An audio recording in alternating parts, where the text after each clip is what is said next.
I'm Italian and I was raised Catholic, and, I thought I would get pregnant if I was in a mile radius of sperm. And so it was unthinkable to me that I wouldn't be able to get pregnant. Family building is supposed to be easy, and it can be a shock when it's not. The roller coaster ride of infertility can be a mix of emotions and conflicting advice along the way. As a reproductive endocrinologist and former fertility patient, I not only help patients build families every day, but I remember what the ride was like for me. Hang on tight as we learn together from experts and share stories from infertility warriors with compassion. I'm your host, Dr. Lora Shahine, and this is Baby or Bust. For years, celebrity pregnancy and baby announcements have made news headlines. Recently, more and more celebrities are sharing their infertility struggles. Each story, whether it's Chrissy Teigen sharing photos of her pregnancy loss or Paris Hilton discussing her plans for IVF so she can have boy-girl twins, sets off a social media storm. Some give praise for highlighting common issues of infertility and miscarriage, while others shame the celebrities for sharing too much. I typically share my own thoughts on these stories in my own social media feeds and discuss it with my patients. And I find that my guest today has often already shared her own unapologetic opinions. I am thrilled to have Jennifer J. Palumbo, award-winning writer, blogger, Forbes contributor, stand-up comedian, infertility warrior, and passionate women's health advocate. Jay, what can you not do? I can't do math. Most recently, the celebrity who was most in the news was Paris Hilton. And when she shared her plans for family building on a podcast, I loved your tweet that basically said, hey, Paris, you really aren't doing any favors for the infertility community by what you're doing. Instead of whining about IVF, why don't you use your platform to advocate for fertility coverage for all? Want to tell me a little more about that? Yes. And it's for years, there was a portion of my career, when I was doing stand-up comedy and we started having infertility issues, I started blogging about it. And that's how I became known in the infertility community by some. And I got hired because comedy doesn't pay the bills unless you're, Amy Schumer. So I got hired by a company called Fertility Authority, which is now Progeny. But at the time it was D2C, direct to consumer. And we would get calls all the time about gender selection. And what do you mean by that?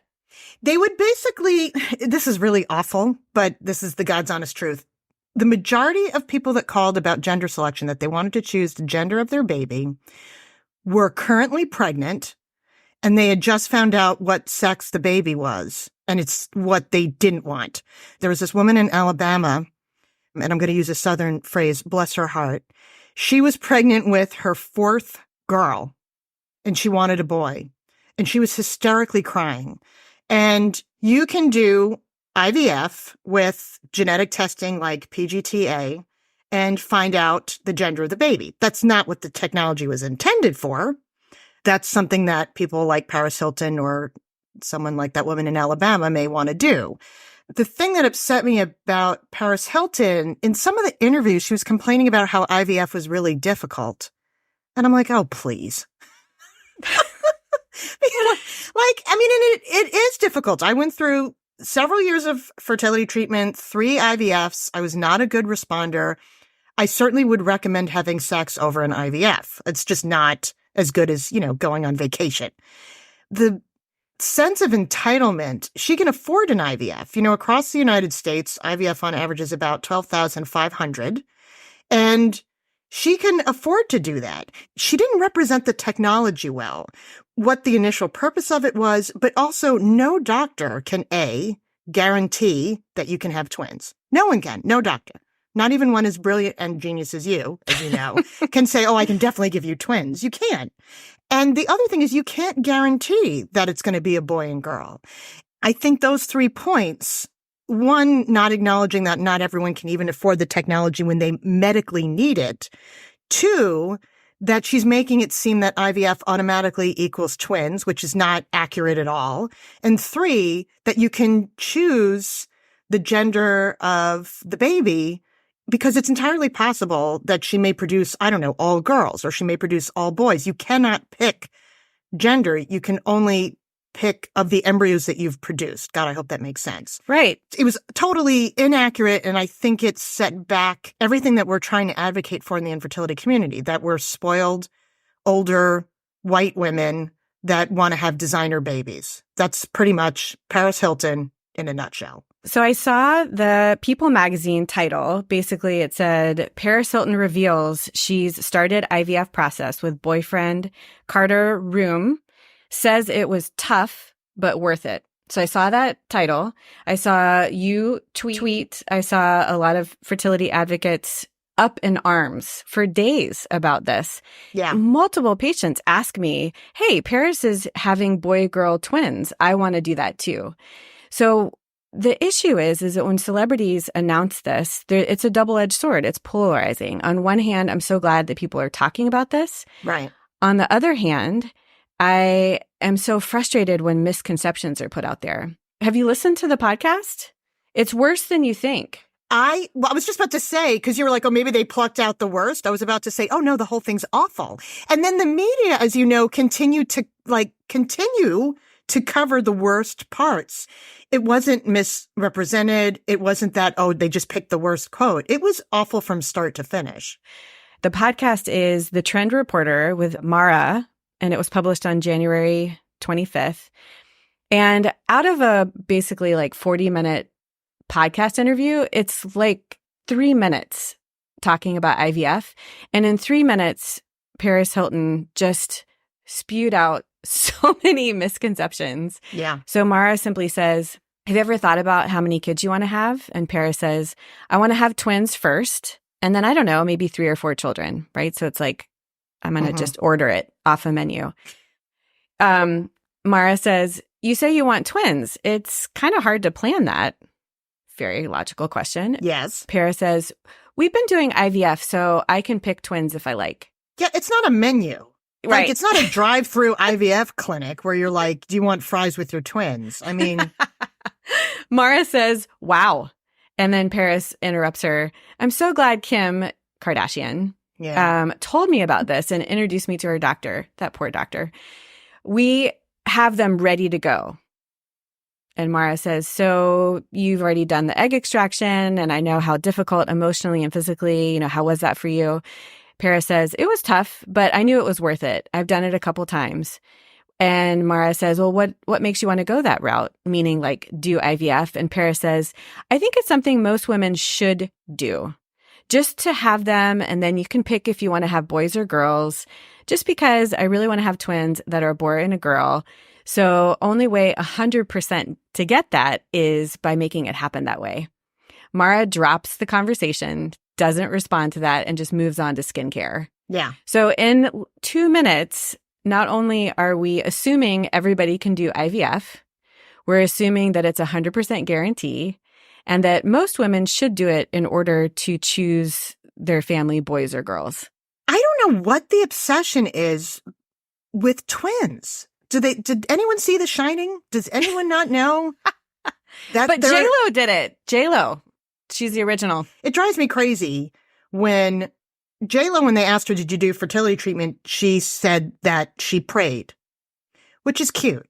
I mean, praying is all well and good, but the implication then when you say something like that is that people who don't have success with fertility treatment didn't pray hard enough or God hates them.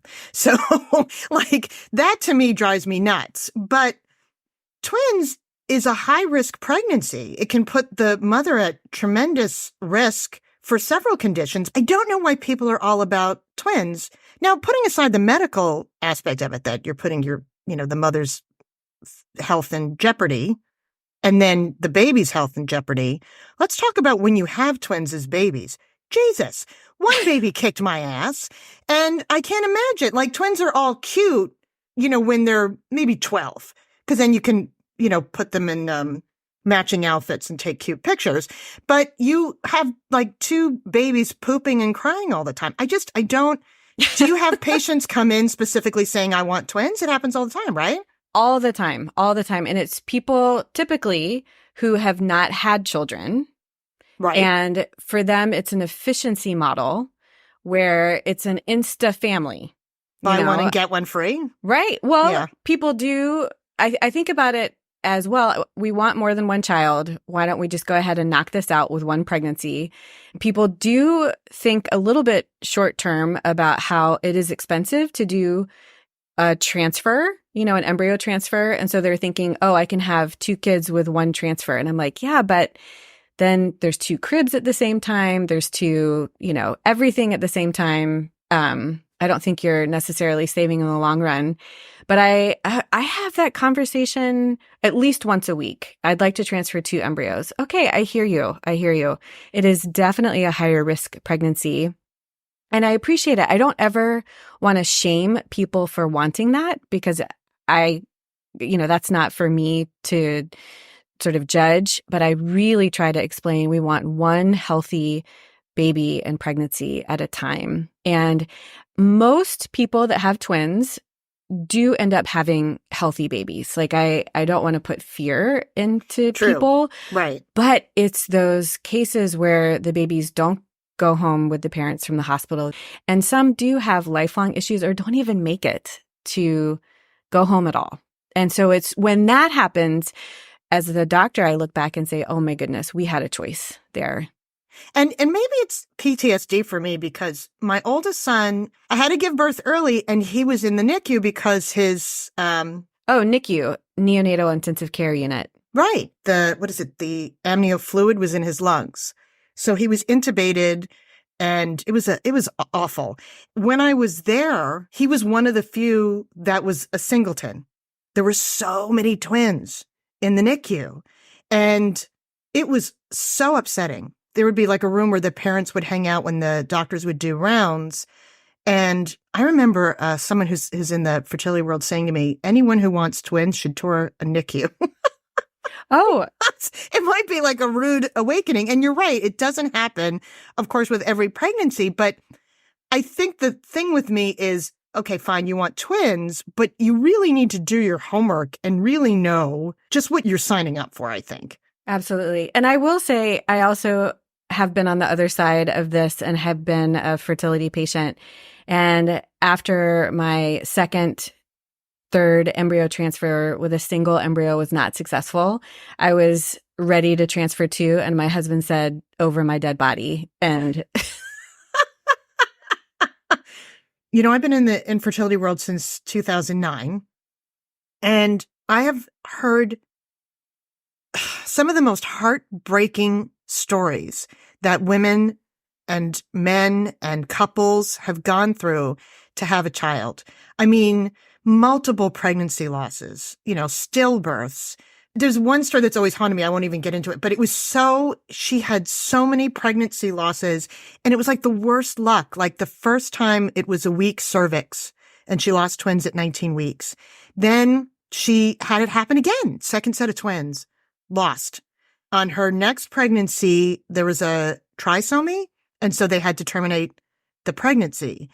When you know these people, and they're not just struggling to have a child, they're struggling, how do I say this, the way to even afford to try, not even to guarantee, but just to attempt to have fertility treatment, doing multiple IUIs, even though it's not maybe recommended in their case, but it's cheaper or maybe their insurance covers it.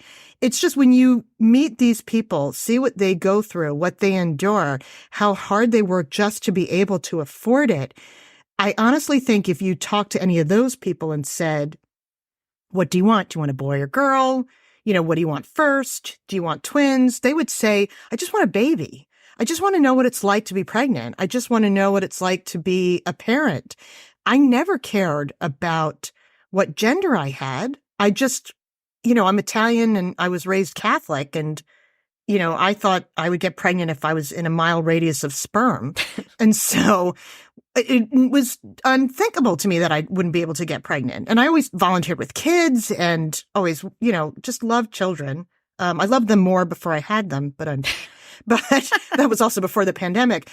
to dismiss the real pain of a medical diagnosis that you cannot conceive without the help of a doctor's intervention, I think that's what was so offensive about it. You know, with only 19 states offering any fertility coverage for testing and treatment, there are so many people, especially in the United States, that go without the ability to even try these treatments that can be necessary. And it's painful. You know, right here in New York, where I'm at, paid surrogacy just became legal, literally the 15th, after a long advocacy battle. Part of the reason that happened is Andy Cohen. Andy Cohen came to Albany with us, which was incredible, took time out of his, life of martinis and Sarah Jessica Parker to go to Albany. But that is a great example of the power a celebrity could have. I mean, he was up there with the governor and talking about, what surrogacy has meant to him, how much he loves his surrogate and loves his son. And I don't understand why, there are celebrities who maybe do share their journey. Certainly Nicole Kidman, Sarah Jessica Parker, there's a Gabrielle Union. I mean, there's a bunch of celebrities, but I don't understand why more of them don't do what Andy Cohen did and be like, hey, this is crazy. I know how much fertility treatment helped me or surrogacy helped me or donor eggs helped me. Let me see if I can pay it forward for all the people that are struggling to afford it. I don't get what the problem is. Just the willingness to be able to share. If you think about celebrities sharing, say, Chrissy Teigen sharing her pregnancy loss this year. Yeah. And it was so polarizing because as a miscarriage specialist, I was so thankful for her to share this because 1 in 4 pregnancies end in miscarriage, but people still do not talk about it. And people might be more comfortable talking about first trimester loss, but she had a late loss in the late second, early third trimester. Yeah. And her willingness to show those photos online, it's hard to see. Yeah. But she is not the only person who's gone through this. And it was so polarizing. Some people thankful, like me, oh my goodness, thank you so much for doing this and helping my patients that have gone through this by showing that they're not alone and that this can happen to anyone. But then other people really shaming her for showing grief. Oh, they were awful. Yeah. Yes. Oh, you had a camera in the room. You always have to post online. And I get the ignorance of those comments. I think those people don't realize what she really did. I remember when I started writing and sharing, my infertility journey, people I knew for years, relatives, were like, oh, I've had several miscarriages. And they never said anything. I mean, and I'm, either they know me or I'm related to them, or all of a sudden, all these people started to share their fertility journey with me. And you're right. There's so many forums and places you can talk about pregnancy loss, but the overwhelming majority seems to still feel shame with it or something. I mean, I think even was it Michelle Obama who wrote about pregnancy loss, and she talked about feeling like she was a failure. That was like the big quote at the time. I think on the surface, if you're like, how could she show this? That's a private moment. I think you don't realize what she did was bring it out more in the open and represent all the people who aren't able to. And that was really, I mean, just thinking about it gives me chills. It was really powerful, but I can see why maybe people didn't get that. She went through fertility treatments. She went through miscarriage. And to see someone that you admire and appreciate also share that these painful things have happened to them too, you realize that it can happen to anyone, that it's a little bit less your fault. Fertility is so much a lack of control, and there's so much self-blame and hurt and grieving through the process that to see celebrities be open and share in a positive way. What did you think about Lena Dunham's reflection on IVF? That was really annoying. You want to explain a little bit what happened? I'll say this, and that was to talk about polarizing, and it's complicated. I think hers is a little bit more complicated because she ended fertility treatment with empty arms.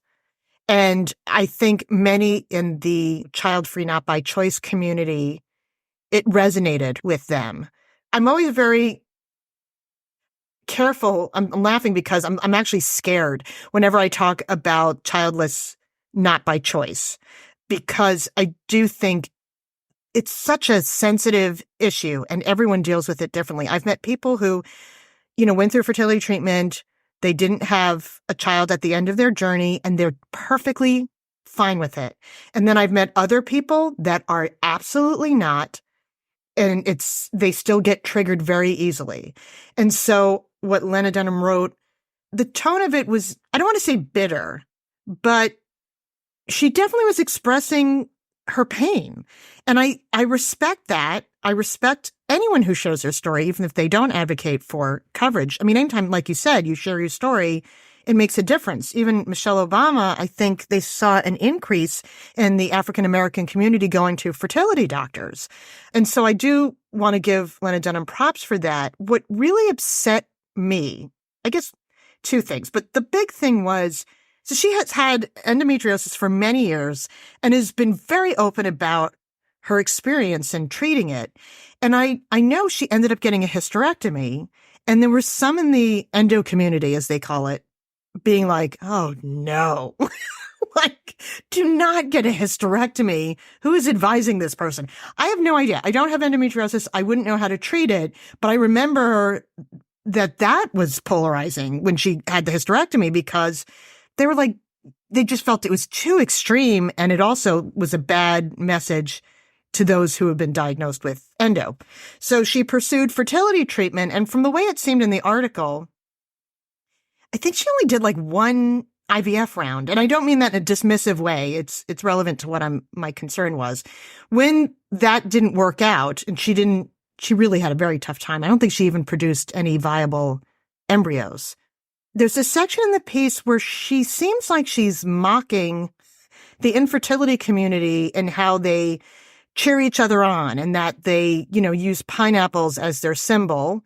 There's basically this theory that if you eat the pineapple core after an embryo transfer, you'll have a higher rate of embryo implantation. I always say, I've never heard a doctor say, what is it? Get me a pina colada stat. So I would love that. And I really felt like there was a whole section where she was like, the community does this and they do that and they do this. And really, I thought making fun of them or being dismissive of them. But again, I go back to my earlier point. These people are struggling to afford treatment, which I don't think Lena Dunham had any problem affording her treatment. They're not going through one cycle. They're going through multiple cycles for multiple years. And I just feel like dismissing or mocking their coping mechanisms was pretty crappy. She even said she was in some of the groups, the online support groups.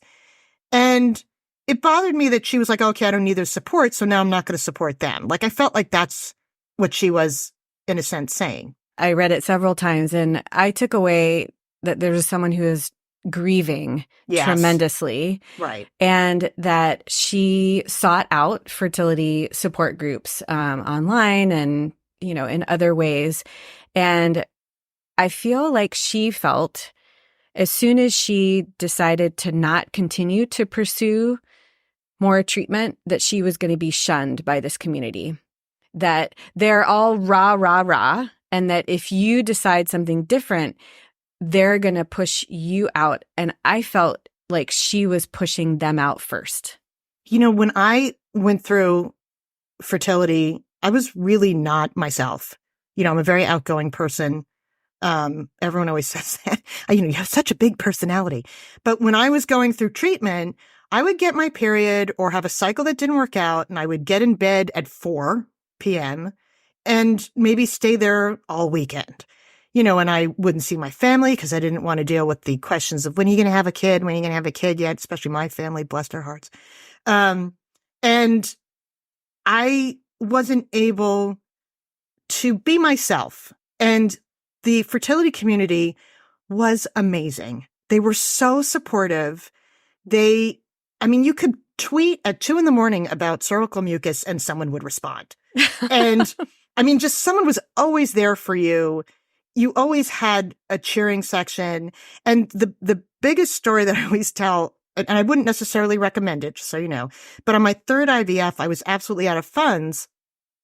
And people in the community they donated their medication to me.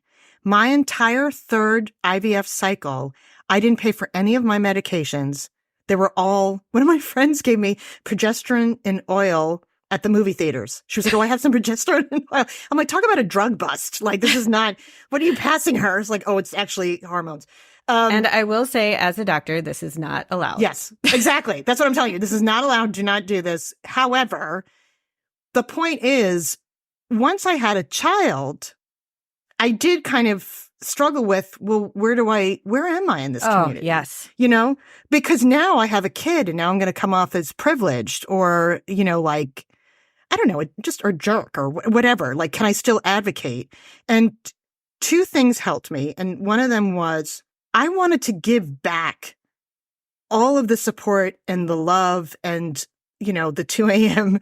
tweets that I was given, because it meant so much to me that just because I had, you know, my journey had resolved, I just didn't feel right being like, all right, I'm done with you. And I guess maybe that's why that part got to me of her piece is I couldn't do that. It was now my turn to be the cheerleader and grab the pom-poms and, you know, support other people.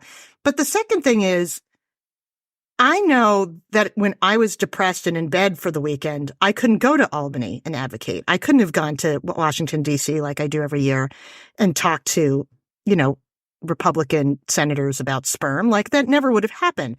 And so when I do it now, I know that I'm doing it for the person who's where I was then, who's at home, who's depressed, who's upset, who can't afford to travel, you know, because they're paying for treatment.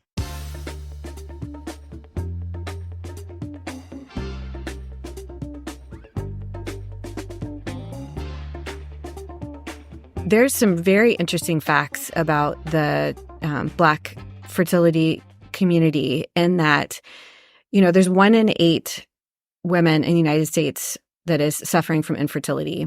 That number is actually percentage-wise double in the Black community, but yet Black women are 25% less likely to seek care. And part of it is access to care, but part of it is also feeling very dismissed by the medical community.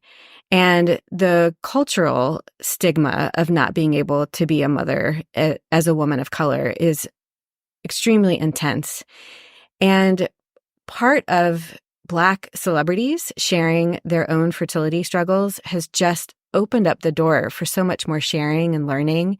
And I think you have so many examples of this now, whereas even 2-3 years ago, you didn't. You have Tyra Banks, you have Gabrielle Union, you have Michelle Obama. And a lot of the Real Housewives for some reason, like Kenya Moore. And yes, you're right. You know, you mentioned that I write or I contribute for Forbes.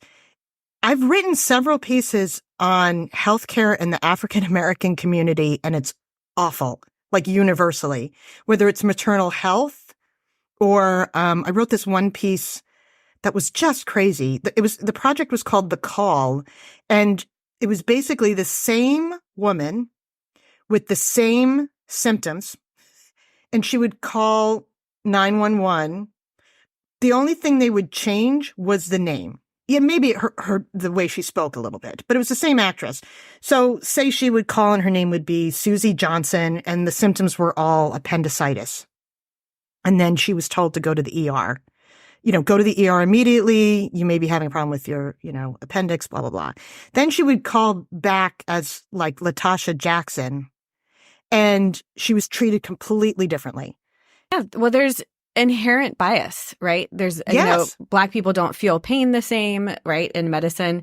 Black people are fertile, right? Like that's the biggest one, right? Oh, they don't have fertility issues. Totally. And so seeing Michelle Obama as someone who has had fertility issues and Gabrielle Union and all these, you know, beautiful, successful, accomplished women who happen to be women of color also suffering from this, it just opened your eyes to more. I mean, Gabrielle Union, I think I really have a lot of love and respect for her because she's really been open about it every step of the way. Yes, most people share after they have a kid. And she shared before her surrogate was successful. I mean, wow. How about celebrities that share that they've done fertility treatment, but it's a half share? And what I mean is specifically every time there's a People magazine cover with a star that is in her late 40s and early 50s having a baby or sometimes twins, our clinic phone lights up and we get so many inquiries. Okay, Janet Jackson did IVF and delivered at 50. I want you to do that for me. Yeah. I've heard that up the yin-yang, Janet Jackson. I get the wanting to be private. You have your own feelings. You need to process it. I respect that. But over the years, I now feel like I've changed my opinion on celebrities not being open about it because of exactly what you said. You're now setting an unreasonable expectation that this is incredibly possible. Janet Jackson having a baby at 50. Now, either she froze her eggs, which I doubt because vitrification, I don't think was available when her eggs were spectacular. That's a non-medical term. Or she used donor eggs. And there's so many actresses who have had babies, like you said, at 48, 49, 50. They're sending a bad message. I mean, I hate saying it. I mean, I guess you can put it on the positive. It's a good message that you can have a child at that age. But again, the second half is with the help of fertility treatment and possibly donor eggs. I feel like when you're a celebrity, it's not that you always have to be a role model. When you kind of put your story out there, I think you do have to understand you are a public person and people are going to look to you and you have to kind of at least be responsible. I'm not saying you have to be perfect, but you should try to be responsible. And it's doing such a tremendous disservice to older women when they don't realize that these celebrities are, if they're not using donor eggs, although they are, but if they're not using donor eggs, that they're doing fertility treatment. Honestly, the majority of people that are doing fertility treatment when the female partner is 42 years or older, most of the time, if they're doing fertility treatment, they're using donor eggs. Not always, but the vast majority. I've had many patients say to me, gosh, if I was just rich or famous enough, I know that I could have my own baby. Yeah, you can't Botox your eggs. You can't do anything to make your eggs younger than they actually are, not even celebrities. You just can't.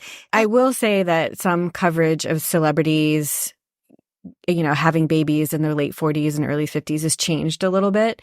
There are some celebrities that try to be open about egg donation, but the journalists will just say, oh, they did IVF or they did, and they don't add the whole story.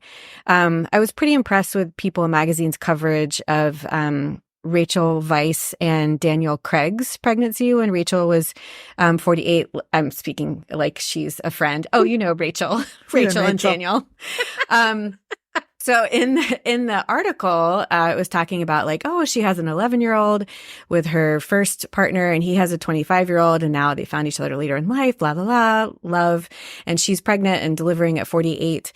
And they didn't say that this couple used donor egg, but they actually went into a pretty good explanation of age and fertility and the fact that most people over the age of 45 are using donor egg. And I was pretty impressed with People magazine for that coverage. That was a first, and that was, not too long ago. And they always say, though, that people always say, and I don't mean people as in humans, I mean People magazine, they always say embryos were implanted. And I want to go to the People office and punch them in the face because you can't implant embryos. They did do an incredible story, and I hope I don't get her name, I don't mispronounce it, but it's Camille Guadi.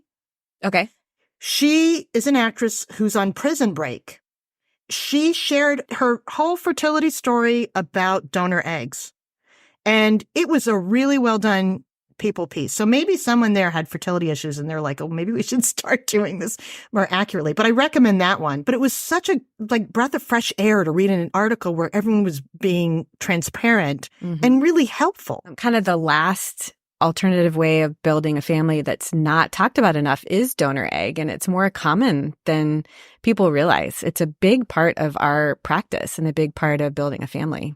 What I learned once I was done being a patient and was on the other side, there are doctors that really care and really are rooting for you and want you to get pregnant and are empathetic. And it's not just, what does your insurance cover? It's about really treating you as a human being. And I definitely think you 100% fall into that category. So I just wanted to give you a shout out. I appreciate that. Thank you so much, Jay. No, thank you. Anytime they're in anywhere near you, I'm like, you got to see Dr. Shahine. Bring your uterus and your eggs and everything to Dr. Blushing. Shahine. Yes. Thank you, Jay. So how can people find you? You can find me online, either Twitter or Instagram, and it's the same handle. It's JENNJAYPAL, like I'm your pal. Or, just Google my name and hopefully something respectable will pop up. All right. Thank you so much for being here today. Yeah, no, it was good. And we could talk for hours, frankly. I know. Thank you so much for being here today. I just loved catching up with my old friend and colleague, Jay Palumbo. When you hear a celebrity's journey, we really cannot assume that we get the full story, and that you cannot assume that what's right for a celebrity is right for you. So be sure to review your personal situation with your healthcare provider, and best wishes on your journey. I am Dr. Lora Shahine, and this is Baby or Bust. If you like this episode, let us know. Give us a 5-star review and follow the show wherever you listen to podcasts. Baby or Bust is produced by Mark Ramsey, Jaime Solis, and Greg Moga. Executive produced by Paul Anderson, Nick Panella, and Andrew Greenwood for Workhouse Media. Baby or Bust is a Mark Ramsey media production.